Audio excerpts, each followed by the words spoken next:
ఆలస్యం లెక్క చేయకుండా మీరందరూ కూడా ఘనంగా స్వాగతించిన అనుభవపాడు ప్రజలందరూ కూడా పేరు పేరున ధన్యవాదాలు తెలియజేస్తూ ఈ రోజున ఈ రాష్ట్రంలో సుపరిపాలన అందించే చంద్రబాబును ముఖ్యమంత్రి చేసుకుందాం, తెలుగుదేశానికి పట్టాభిషేకం చేద్దాం. నేను కావలి ఎమ్మెల్యేగా తెలుగుదేశం పార్టీ తరఫున సైకిల్ గుర్తుపై పోటీ చేస్తున్నా. వేమిరెడ్డి ప్రభాకర్ రెడ్డి గారు నెల్లూరు పార్లమెంటు అభ్యర్థిగా పోటీ చేస్తున్నాడు. మా ఇద్దరిని ఆశీర్వదించండి, దీవించండి, సైకిల్ గుర్తుకు ఓటేయండి అని అడిగేందుకు ఈరోజు మీ గ్రామానికి విచ్చేసాం. మీ స్వాగత సత్కారాలకి మా మనసు నిండింది. రేపటి 13వ తేదీ ఎన్నికల్లో సైకిల్ గుర్తు ఫ్యాను రెక్కల్ని ఇరగొట్టబోతుందని అంత ఆనందాన్ని కూడా ఇస్తుంది. మీ జోషు, మీ స్పీడు, మీ ఆనందం రేపు 13వ తేదీ ఎన్నికల్లో మంచి మెజార్టీని మనుగోలు పడించిస్తారని ఆశిస్తూ ఈ రోజున 2 సార్లు ప్రతాప్ కుమార్ రెడ్డి ఎమ్మెల్యేగా గెలిపించారు. ఒక అవకాశం, నేను కూడా ఇలాగే ఒక పల్లె ప్రాంతానికి చెందిన వ్యక్తిని తప్పకుండా నాకు ఒక అవకాశం ఇచ్చి పేద ప్రజలకి, పల్లె ప్రాంత ప్రజలకి సేవ చేసే భాగ్యాన్ని నాకు కూడా అందించాలని చెప్పి మిమ్మల్ని అందరినీ కూడా కోరుకుంటూ మన జాతీయ ప్రధాన కార్యదర్శి రవిచంద్ర గారిని మాట్లాడవలసిందిగా కోరుతాం. అందరికీ నమస్కారం. చాలా సంతోషం, మళ్ళీ చాలా రోజుల తర్వాత మన ఊరికి మనుగోలుపాడుకి వచ్చి మిమ్మల్ని అందరినీ కూడా చూసే భాగ్యం ఈరోజు కృష్ణారెడ్డి గారు, అదేవిధంగా రవికుమార్ చౌదరి గారు, చాలామంది గ్రామ ప్రజలు కూడా కల్పించేందుకు వాళ్ళందరూ కూడా పేరు పేరు నా యొక్క ధన్యవాదాలు తెలియజేస్తున్నా. ఆశయాలు ఒకటే, మనుగోలుపాడు గత ఎన్నికల్లో నేను ఎమ్మెల్యేగా పోటీ చేసినప్పుడు అత్యధిక మెజార్టీ ఇచ్చినటువంటి గ్రామం ఈ గ్రామం. మరి అందుకు మీరందరికీ కూడా పేరు పేరున నా యొక్క ధన్యవాదాలు తెలియజేస్తున్నా. మరి ఇంకొక విషయం కూడా ఉంది. ఈ 6 పంచాయతీలు ఏవైతే ఉన్నాయో గత కావల్లో ఉన్నటువంటి మనుగోలుపాడు కావచ్చు, కాట్రాపేట కావచ్చు, దుండిగం కావచ్చు, మరి ఇవన్నీ కూడా బౌడిగలపాడు, రంగసముద్రం ఇవన్నీ కూడా ఆ రోజుల్లో బ్రహ్మాండమైనటువంటి కావలకి, తెలుగుదేశానికి బ్రహ్మాండమైనటువంటి పెట్టిన కోటలాగా ఉన్నాయి. అదేవిధంగా ఏ విధంగా అయితే నన్ను ఆదరించారో ఈరోజు మా తమ్ముడు కృష్ణారెడ్డి గారు కూడా వచ్చారు. మీరు ముందుకి తప్పకుండా వారు కూడా నాకు ఇచ్చినటువంటి ఆశీర్వాదం ఏ విధంగా ఇచ్చారో వాళ్ళు కూడా అదేవిధంగా ఆశీర్వాదం ఇచ్చి మరి అదేవిధంగా ఎక్కువ మెజార్టీతో గెలిపించాలని చెప్పి మిమ్మల్ని ప్రార్థిస్తున్నా. మీరందరూ కూడా ఒక్కటే గమనించండి. పోయినసారి ఒక్క ఛాన్స్ అని చెప్పి వచ్చినటువంటి ఈ ముఖ్యమంత్రి జగన్మోహన్ రెడ్డి గారు ఏమి చేశాడో కూడా మనం అందరం కూడా ప్రతిరోజు పేపర్లో చూస్తున్నాం. అవినీతి, అక్రమాలు అన్నింటిలో కూడా ఫుల్, అవినీతి మాత్రం నిల్లు. అలాంటి వ్యక్తి మళ్ళీ ఈరోజు ఆయన చేసేది కాకుండా మనకు ఇంకొక ఆయన ఏటు అంటే తెలుసా? ఏటు అంటే విజయసాయి రెడ్డి ఏటుని ఇక్కడ పంపించాడు. ఆయన అక్కడ విశాఖపట్నం అంతా దోచుకున్నాడు. అక్కడ దోచుకుంటూ చాలక ఋషికొండ మొత్తం కూడా బోడికొండం చేసి మళ్ళీ ఇప్పుడు నెల్లూరుకి వచ్చాడు. నెల్లూరులో ఏదో చేద్దామని. అలాంటి వాళ్ళకి జగన్ ప్రభుత్వంలో కానివ్వండి, జగన్ బలపరిచినటువంటి అభ్యర్థులందరూ కూడా మనం ఓడించాల్సినటువంటి అవసరం ఉంది. మరి మీరందరూ కూడా గత 2 సార్లు మరి మన వాళ్ళు ఎక్కువ మంది వేయలేదు, నాకు తెలుసు ఆ విషయం. అయినా కూడా కొద్దిగా గొప్ప మంది ప్రతాప్ కుమార్ రెడ్డి గారికి ఓట్లేశారు. ఏమి చేశారాయా? బ్రహ్మాండం చేశారు. కావలికి బ్రహ్మాండమైన పేరు తీసుకొచ్చాడు. కావల్లో ఇలాంటి పరిస్థితులు ఏ రోజు కూడా చూడాల. ఈరోజు కడప ఎవరైనా అరాచకాలు ఏమి చూస్తే కడపతో పోలుస్తాం. ఇంకొకసారి కానీ ఆయన కానీ గెలిపిస్తే కావలి పేసులైనా వద్దాయి. ఎవరైనా చెప్పుకోవాలంటే కావాలని ఏ రోజైతే కడప అని చెప్పుకుంటున్నారో రేపు కావాలని చెప్పుకోవాల్సి వస్తుంది. అలాంటి వ్యక్తిని చిత్తుగా ఓడించడం కాదు, డిపాజిట్ కూడా లేకుండా ఓడించాల్సినటువంటి అవసరం ఉంది. అలాంటి వ్యక్తిని మళ్ళీ ఒకసారి రాజకీయాల జోలికి రాకుండా ఆ విధంగా ఓడించాలని చెప్పి మిమ్మల్ని అందరూ కోరుకుంటూ కృష్ణారెడ్డి గారిని అదేవిధంగా మంచి వ్యక్తి ఉన్నటువంటి మరి ఆయనకి ఈయనకి పోలిక ఎక్కడ A2కి అసలు అది ఈ సెక్షన్స్ లో ఆ పేర్లు కూడా తెలియనటువంటి ఏమంటే ఐపీ సెక్షన్సా అలాంటి పేర్లు కూడా తెలియనటువంటి వేమిరెడ్డి ప్రభాకర్ రెడ్డి గారికి ఆయన పాపం ఏం తెలియదు ఎక్సెప్ట్ సేవ్ చేయడం తప్పితే ఆయనకేను ఆయన వచ్చిన A2కి పోలిక ఎక్కడ. కాబట్టి అటు వేమిరెడ్డి ప్రభాకర్ రెడ్డి గారికి ఇటు కృష్ణారెడ్డి గారికి వేసి మంచి మెజార్టీతో గెలిపించాలని మిమ్మల్ని అందరినీ కోరుకుంటూ మీ దగ్గర సెలవు తీసుకుంటూ ఈరోజు మనుబోలుపాడు గ్రామానికి మన తెలుగుదేశం పార్టీ అభ్యర్థి కావ్య కృష్ణారెడ్డి గారు మీ దీవెనల కొరకు వచ్చారు. మీరందరూ బాగా దీవించారు. రేపు 13వ తారీఖు జరగబోయే ఎలక్షన్లో ఎన్నికల రోజు కావ్య కృష్ణారెడ్డి గారికి ఎమ్మెల్యేగా ఎంపీగా వేమిరెడ్డి ప్రభాకర్ గారికి 2వ నెంబర్ మీద 2 సైకిల్ మీద ఓటు వేయాలని మేము అందరూ కోరుకుంటున్నాను. మీకు అందరికీ తెలిసిందే, ఏమి చేసినా తెలుగుదేశం ప్రభుత్వం ఇక్కడ చేసింది, వైసీపీ ప్రభుత్వం చేసింది ఏమీ లేదు.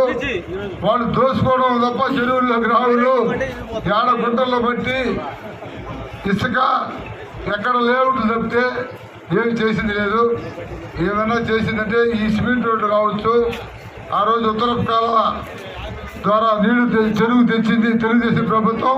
రాబోయే రోజుల్లో కూడా తెలుగుదేశం ప్రభుత్వం ఉత్తర కాలం ద్వారా మీ చెరువులన్నిటికీ నీళ్లు ఇప్పిస్తారు. మనకి కాబోయే ఎమ్మెల్యే కావ్య కృష్ణారెడ్డి గారు హామీ ఇచ్చారు. ఫస్ట్ పని ఉత్తరపు కాలువ పూర్తి చేసి అన్ని చెరువులకి సస్యశ్యామలుగా నీళ్లు తేవాలని కోరుకుంటున్నాను. అందరికీ నమస్కారం. ముఖ్యంగా ఈరోజు మనుబోలుపాడు ప్రజలకి, అన్న చెమ్ముళ్ళకి, అక్క చెల్లెళ్ళకి పేరు పేరున నమస్కారాలు తెలియజేసుకుంటున్నాను. ఈ వేదికను అలంకరించినటువంటి పెద్దలకి పేరు పేరున కూడా నా నమస్కారాలు.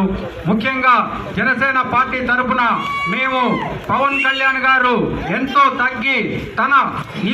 తగ్గించుకొని కూడా కూటమికి బీజేపీ, తెలుగుదేశం, జనసేన కలిసి ఈ రాక్షస పాలనని అంతమొందించాలన్న ఉద్దేశంతో ముగ్గురుగా వచ్చి వీరిని త్వరలో ఇంటికి పంపించబోతున్నారని ఈ సందర్భంగా తెలియజేసుకోవడానికి ఎంతో గర్వంగా ఉంది.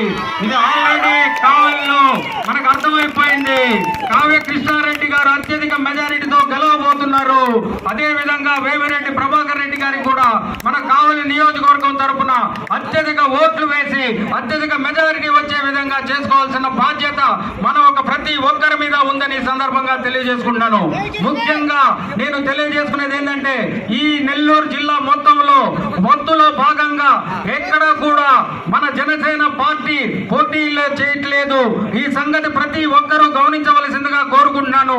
ప్రతి ఒక్క చోట మన అభ్యర్థి, ఉమ్మడి అభ్యర్థి, మన మిత్రులు తెలుగుదేశం పార్టీ సైకిల్ గుర్తే ఉంది కాబట్టి కొంతమంది కుట్రపూరితంగా ఈ గ్లాసు గుర్తుని తెచ్చుకొని పవన్ కళ్యాణ్ పార్టీని మాదే అనే విధంగా చూస్తున్నారు. మిత్రుల గుర్తుపెట్టుకోండి, గాజు గ్లాసుల్లో జనసేన పార్టీ ఇక్కడ లేదు. కొన్ని అనివార్య కారణాల వల్ల, కొన్ని టెక్నికల్ ప్రాబ్లమ్స్ వల్ల ఎలక్షన్ కమిషనర్ ఇవ్వాల్సి వచ్చింది కాబట్టి లేని చోట వచ్చింది. కానీ దాన్ని మాత్రం దృష్టిలో పెట్టుకొని మనది 2 కూడా ఎంపీ, ఎమ్మెల్యే 2 కూడా 2వ నెంబర్. ఈ 2వ నెంబర్ కి మీద ఓటు వేసి సైకిల్ గుర్తు మీద అత్యధిక మెజారిటీతో గెలిపించవలసిందిగా ప్రతి ఒక్కరికి పేరు పేరున కోరుకుంటూ సెలవు తీసుకుంటున్నాను. ఏ ఎన్నికలు జరిగినా తెలుగుదేశం పార్టీకి మద్దతుగా నిలిచారు.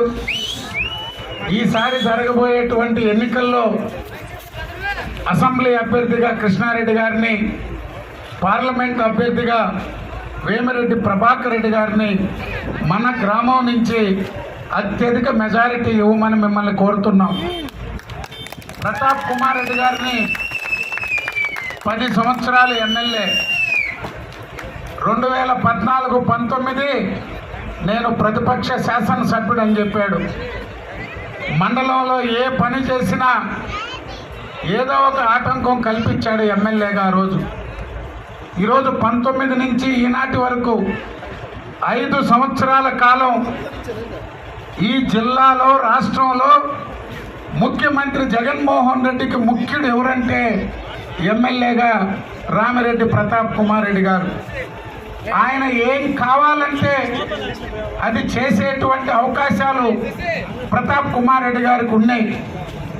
ఒక్క పని ఈ మండలంలో రైతాంగం కోసం, రైతుల కోసం 5 సంవత్సరాలు అధికార పార్టీ ఎమ్మెల్యేగా రామిరెడ్డి ప్రతాప్ కుమార్ రెడ్డి చెప్పుకునేదానికి ఒక్క పని, ఉత్తర కాలువ ఈ 6 గ్రామాలు కొట్టిపాటి కొండపు నాయుడు గారున్నా, లేక ఒంటేరు వేణుగోపాల్ రెడ్డి గారున్నా, లేక మరొకరు తెలుగుదేశం పార్టీ ఎమ్మెల్యే ఉన్నా ఎప్పుడు నిరంతరం సాగునీటికి, తాగునీటికి అనేక ఇబ్బందులు ఎదుర్కొన్నాం. అనేక సమస్యలు సంవత్సరాల తరబడి ఎదుర్కొన్నాం. 2014-19 ఎన్నికల్లో ఎమ్మెల్యే ఓడిపోయినా, ఎంపీ ఓడిపోయినా మన గ్రామాలకు నీళ్లు ఇవ్వాలని ఉత్తర కాలువ నుంచి గ్రామానికి కాలువలు తీసుకొచ్చి నీళ్ళు ఇచ్చే ప్రయత్నం చేశాం. కొన్ని సందర్భాల్లో కనీసం పశువులకు తాగేదానికి కూడా నీళ్లు లేనటువంటి పరిస్థితులు ఎదుర్కొన్నాం మన 6 గ్రామాల్లో కూడా. ఈ 5 సంవత్సరాల కాలం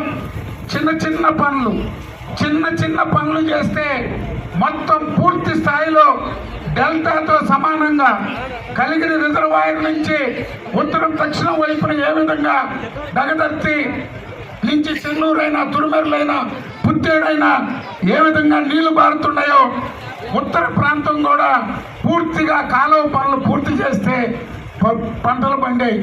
5 సంవత్సరాల కాలం 1 లక్ష ఖర్చు పెట్టని అసమర్థ ప్రభుత్వం వైఎస్ఆర్ కాంగ్రెస్ పార్టీ ప్రభుత్వం మంత్రిగా, ఇరిగేషన్ మంత్రి జిల్లాలో ఉంటే ప్రతాప్ కుమార్ రెడ్డి తీసుకొచ్చి పనులు పూర్తి చేసుకోలేకపోయాడు. అనిల్ కుమార్ని తీసుకొచ్చి నిరంతరం కేసులు పెట్టడం, దౌర్జన్యాలు చేయడం తప్పితే అభివృద్ధి అనేటువంటిది ఏ గ్రామంలో కూడా చేయలేని ప్రతాప్ కుమార్ రెడ్డి గారిని ఓడించాలని చెప్పి మీ అందరికీ కూడా పిలుపునిస్తూ కావ్య కృష్ణారెడ్డి గారిని, వేమిరెడ్డి ప్రభాకర్ రెడ్డి గారిని ఇద్దరిని కూడా అత్యధిక మెజారిటీతో గెలిపించవలసిందిగా కోరుతున్నాం.